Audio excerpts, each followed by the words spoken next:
नमस्कार विद्यार्थी मित्र, मी ऋषिकेश मीरा मुगुटराव आहेरकर आणि स्वागत करतो तुमचं आपल्या यूट्यूब चॅनलवर बायो विथ ऋषी सर. बघा, लास्ट लेक्चरमध्ये आपण आपला एक्सक्रीशन आणि ऑस्मोरेग्युलेशन चॅप्टर स्टार्ट करून त्यामधले काही मोड्स ऑफ एक्सक्रीशन पाहिले होते.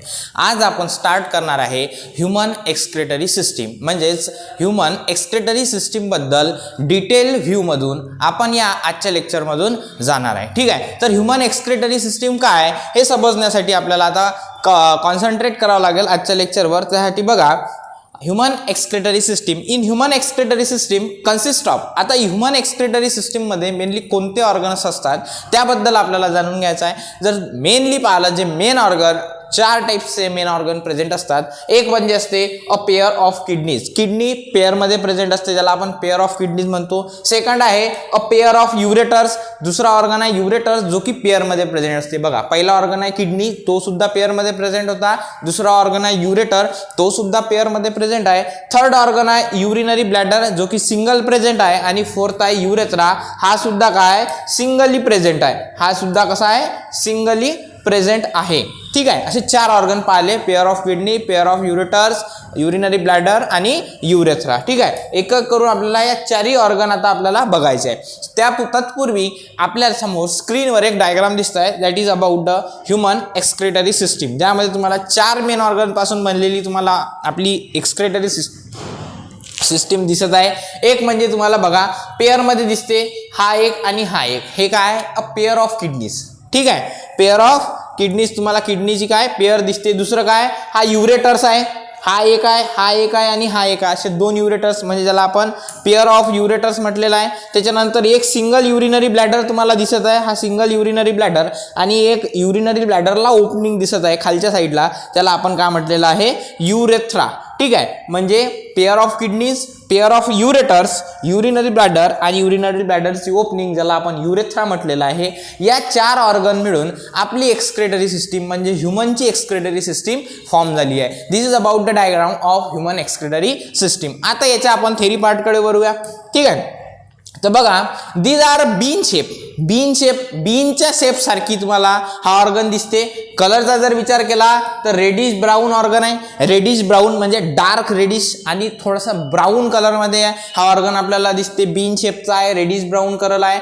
याची जर लोकेशन सांगितली, situated the either side of the vertebral column, म्हणजे व्हर्टिब्रल कॉलम जो आहे त्याच्या आयदर साईडला, म्हणजे दोन्ही साईडला प्रेझेंट असणारा एक रेडिश ब्राऊन कलरचा बीन शेपचा ऑर्गन म्हणजे तुमची काय, किडनीज आहे. Kidneys are located at the level of T12 to L3 vertebra. जर व्हर्टिब्रल कॉलमचा विचार केला तर T12 म्हणजे थोरॅसिक 12 पासून तर नंबर 3 पर्यंत, T12 टू L3 पर्यंत या मधातला जो स्पेस आहे त्या स्पेसमध्ये एक्झॅक्ट तुमची लोकेशन सांगितली आहे किडनीची. डायमेन्शनचा जर विचार केला तर डायमेन्शन्स ऑफ किडनी, लेंथचा विचार केला, त्याच्या लांबीचा विचार केला तर 10 ते 12 सेंटीमीटर लेंथ असते. विड्थचा विचार केला तर 5 टू 7 सेंटीमीटर पर्यंत विथ असते किडनीची. आणि त्याच्या थिकनेसचा म्हणजे त्याच्या जाडीचा जर विचार केला तर 2 टू 3 सेंटीमीटर. म्हणजे बघा, डायमेन्शनचा विचार केला, डायमेन्शन्समध्ये लेंथ पाहिली आपण, लेंथ किती आहे, 10 टू 10 सेंटीमीटर अप्रॉक्सिमेटली. विड्थचा विचार केला तर 5 टू 7 सेंटीमीटर अप्रॉक्सिमेटली. आणि थिकनेसचा जर विचार केला तर 2 टू 3 सेंटीमीटर अप्रॉक्सिमेटली ही थिकनेस असते तुमच्या किडनीची. ठीक आहे, वेटचा जर विचार केला त्याचं वेट किती असेल तर weight of each kidney is between 120 to 170 gram. जर वेटचा विचार केला, लेंथ पाहिली, वेट पाहिली त्याची आपण, त्याच्यानंतर थिकनेस सुद्धा पाहिली. आता जर त्याच्या वेटचा विचार केला तर वेट सांगितलं आहे तुम्हाला एका किडनीचं, बरं का, 120 ते 170, 120 to 170 gram in each kidney. प्रत्येक किडनीचं वेट आहे, म्हणजे दोन किडनी मिळून जवळपास 240 टू 50 पर्यंत अप्रॉक्सिमेट वेट असणार आहे दोन्ही किडनीचं. ठीक आहे, आणि काय सांगितलं आहे, slightly heavier in males than in females.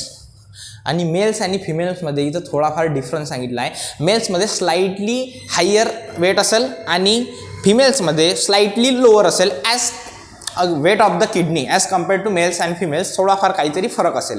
Generally approximately आपण 120 टू 170 ग्रॅम्स प्रत्येक किडनीचं, इच किडनीचं काय करतो, वेट करतो. ठीक आहे, right kidney slightly lower than the left kidney due to displacement cause by the liver on right side. जर विचार केला तर right kidney slightly lower. Right kidney काय तुमची स्लाइटली लोअर आहे. बघा, डायग्रामॅटिकली जर पाहिलं तर ही तुमची राईट किडनी आहे आणि हे एका लेवलला नाही आहेत बघा. Right kidney slightly lower than the left kidney. Left kidney काय की थोडीशी अप्पर पोझिशनला आहे आणि राईट किडनी काय थोडीशी लोअर पोझिशनला आहे. ठीक आहे, याचं रिझन सांगितलं आहे का बरं असं आहे की right kidney slightly lower than the left kidney. आता त्याचं रिझन सांगितलं आहे due to displacement cause by liver on the right side. Right साईडला जे लिव्हरमुळे डिस्प्लेसमेंट होऊन राहिली त्याच्यामुळे रिझन सांगितलं आहे की लिव्हरमुळे जी डिस्प्लेसमेंट होते त्याच्यामुळे तुमची राईट किडनी आहे जी स्लाइटली लोअर आहे as compared to the left kidney. ठीक आहे, kidneys are situated behind the peritoneum. तुमच्या पेरिटोनियमच्या साईडला बिहाइंडला तुमच्या किडनीज प्रेझेंट असतात आणि त्यामुळेच आपण त्याला रेट्रोपेरिटोनियल असं सुद्धा म्हणतो. किडनीला रेट्रोपेरिटोनियल सुद्धा म्हणतात. त्याचं रिझन हे आहे की it is situated behind the peritoneum. पेरिटोनियमच्या बिहाइंडला हे प्रेझेंट असल्यामुळे त्याला आपण रेट्रोपेरिटोनियम असं सुद्धा म्हणतो. Kidneys have peritoneum only on their anterior surface. किडनीला त्याच्या अँटेरियर सरफेसलाच पेरिटोनियम आहे. पेरिटोनियम काय आहे तर it is a covering present on the visceral organ. Visceral ऑर्गनवर प्रेझेंट असणाऱ्या कवरिंगला आपण पेरिटोनियम म्हणतो. And it protect the organ. आणि या कवरिंगचं वर्क काय आहे तर ऑर्गनला प्रोटेक्ट करण्याचं जे काम आहे, ऑर्गन्सला प्रोटेक्ट करण्याचं काम आहे हे पेरिटोनियम करत आहे. ठीक आहे, त्याच्यानंतर lateral border of kidney is convex. जर लॅटरल साईडच्या बॉर्डरचा विचार केला तर साईडच्या बॉर्डर लॅटरल बॉर्डर असतात कॉन्केव. आणि मिडियल बॉर्डरचा जर विचार केला तर मिडियलची बॉर्डर असते किडनीची ती असते कॉन्व्हेव. आता कॉन्व्हेक्स आणि कॉन्केव हे कन्सेप्ट तुम्हाला माहीतच आहे. मला तरी वाटतं याला समजून सांगण्याची गरज नाही, पण तरी काही अडचण असेल तर कमेंट सेक्शनमध्ये सांगा. नेक्स्ट व्हिडिओमध्ये आपण याला सुद्धा इन डिटेलमध्ये बघू शकतो. जर अडचण असेल तर नक्कीच कमेंट करा. ठीक आहे, लॅटरल बॉर्डरचा विचार केला किडनीमध्ये तर ती आहे कॉन्व्हेक्स आणि जर मिडियल बॉर्डरचा विचार केला तर ती आहे concave. Medial border of the kidney have a notch called as hilus. म्हणजे जे मिडियल बॉर्डर आहे, आता फॉर एक्झाम्पल ही जर किडनी आहे, या किडनीची ही जर मिडियल बॉर्डर आहे, या मिडियल बॉर्डरला एक नॉच प्रेझेंट आहे बघा. एक खाचासारखा भाग आहे ज्याला आपण खाचा म्हणतो, नॉच म्हणून राहिलो. ठीक आहे, बघा काय सांगितलं आहे की medial border of the kidney have notch called as hilus or hilum. त्याला हा जो खाचा दिसू राहिला, हा जो नॉच दिसू राहिला, याला आपण काय म्हणून राहिलो hilus or helium.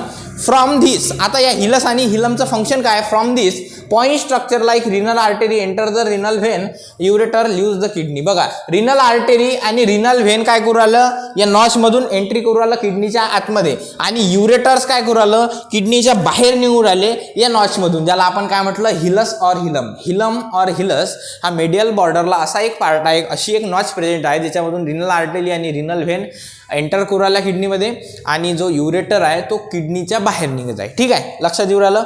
Each kidney consist of around 1 millions of functional unit. प्रत्येक किडनीमध्ये बघा एका किडनीमध्ये जवळपास 1 मिलियन, 1 मिलियन म्हणजे 10 लाख, समजू शकता ना तुम्ही. 1 million 10 lakh functional unit called as nephron. प्रत्येक किडनीमध्ये नेफ्रॉन त्याचं फंक्शनल युनिट जे आहे ज्याला आपण नेफ्रॉन म्हणतो ते जवळपास 1 मिलियन प्रेझेंट असतात, 10 लाख प्रेझेंट असतात. On the superior pole of each kidney there is an adrenal gland and also known as suprarenal Gland.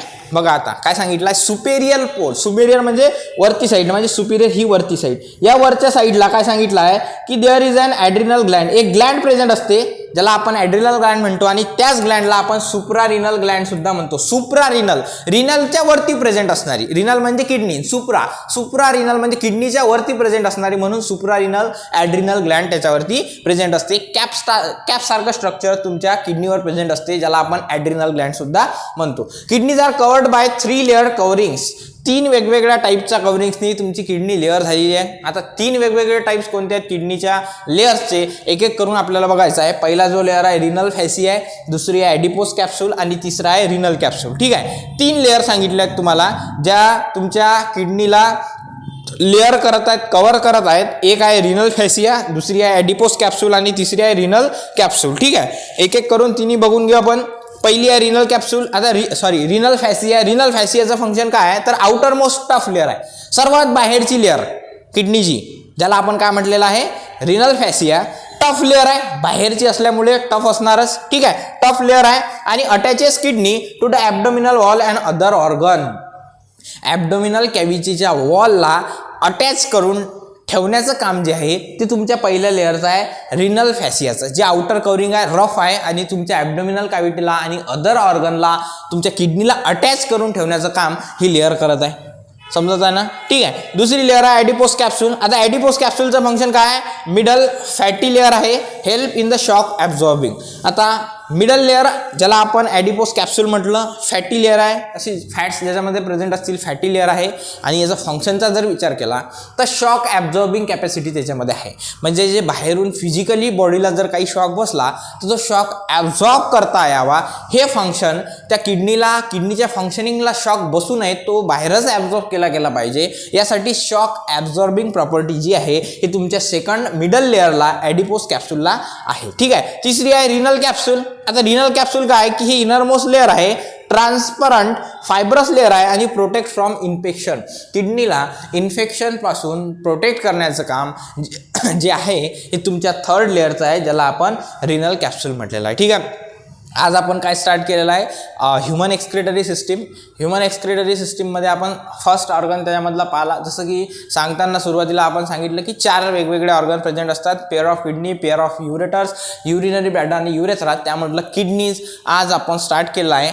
याच्यानंतरच्या next पोर्शनमध्ये आपल्याला लॉन्जिट्युडिनल सेक्शन म्हणजे एलएस ऑफ द किडनी बघायचं आहे आणि फंक्शन ऑफ द किडनी. ठीक आहे. म्हणजे किडनी आपला इथं समजून जाईल. किडनी नंतर आपल्याला युरेटर्स बघायचे आहे, युरेटर नंतर युरिनरी ब्लॅडर, युरिनरी ब्लॅडर नंतर युरेथ्रा आणि इथं आपली एक्सक्रिटरी सिस्टीम संपून जाईल. ठीक आहे. तर आजच्या पोर्शनमध्ये आपण ह्युमन एक्सक्रिटरी सिस्टीम स्टार्ट केली, त्यामधला किडनी हा पोर्शन आपण स्टार्ट केला होता.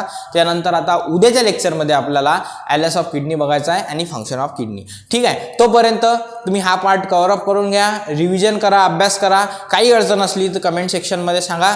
तोपर्यंत जय हिंद, जय महाराष्ट्र.